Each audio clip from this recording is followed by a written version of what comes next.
ఇలాంటి మరెన్నో వీడియోలు చూడడానికి like, share, subscribe and comment.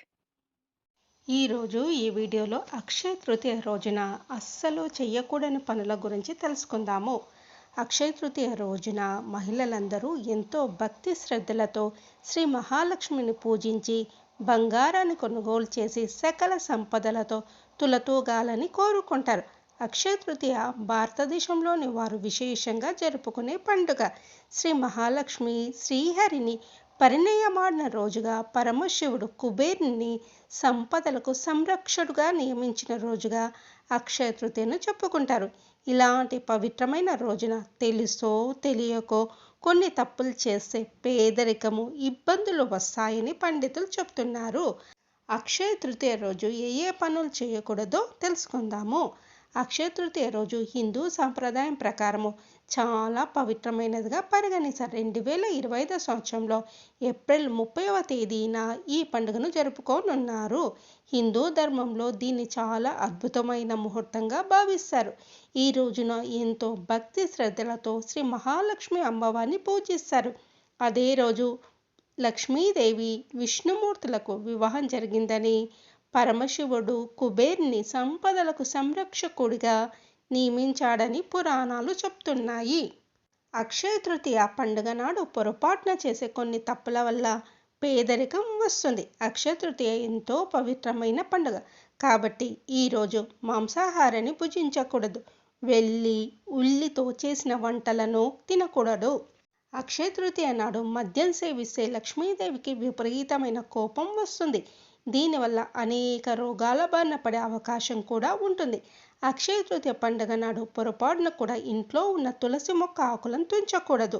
Akshaya Tritiya శుభ సందర్భంగా ఇంట్లో పరిశుభ్రత పాటించడం చాలా ముఖ్యం. పూజా స్థలము, ఖజానా, డబ్బు నిల్వ చేసే ప్రదేశాలు పరిశుభ్రంగా ఉండాలని సూచిస్తున్నారు. ఈ రోజున పరిశుభ్రత నిర్లక్ష్యం చేయడం వల్ల ప్రతికూలత, దురదృష్ట దేవత అయిన జ్యేష్ఠాదేవిని ఇంట్లోకి ఆహ్వానించిన వారు అవుతారు. అందుకే సానుకూల శక్తులను ఆహ్వానించడం కోసం ఇంటిని పరిశుభ్రంగా ఉంచుకోవాలి. లక్ష్మీదేవిని, వినాయకుని, కుబేరుని అగౌరవపరిచే పనులు చేయకూడదు. ఈ రోజున ఎవరిని తిట్టకూడదు. కోపం, ద్వేషం, అసూయ వంటి భావాలు కలిగి ఉండకూడదు. పవిత్రంగా అమ్మవారిని పూజించాలి. అక్షయ తృతీయ నాడు బంగారాన్ని కొనుగోలు చేసి వాటిని పూజించిన తర్వాత పెద్దల చేతుల మీదుగా అలంకరించుకోవాలి. ఎలా పడితే అలా బంగారాన్ని కొని అలంకరించుకోవద్దు. ఈ రోజున ఏవైనా కొత్త వస్తువులు కొనాలని చాలామంది భావిస్తుంటారు.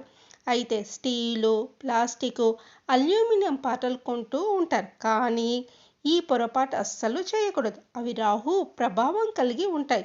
వీటిని కొనుగోలు చేయడం వల్ల ఇంట్లోకి పేదరికాన్ని ఆహ్వానించినట్లు అవుతుంది. కాబట్టి ఈ పవిత్రమైన రోజున అలాంటి వస్తువులు పొరపాటున కూడా కొనుగోలు చేయకూడదు. అక్షయ తృతీయ రోజున ఎవరికీ డబ్బు అప్పు ఇవ్వరాదు. ఎందుకంటే ఇది ఇంటి సంపద, శ్రేయస్సును వేరొక వైపు మళ్లించినట్లు అవుతుంది.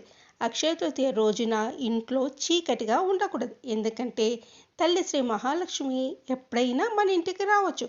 చీకటిగా ఉంటే ఆమె తిరిగి వెళ్ళిపోతుంది.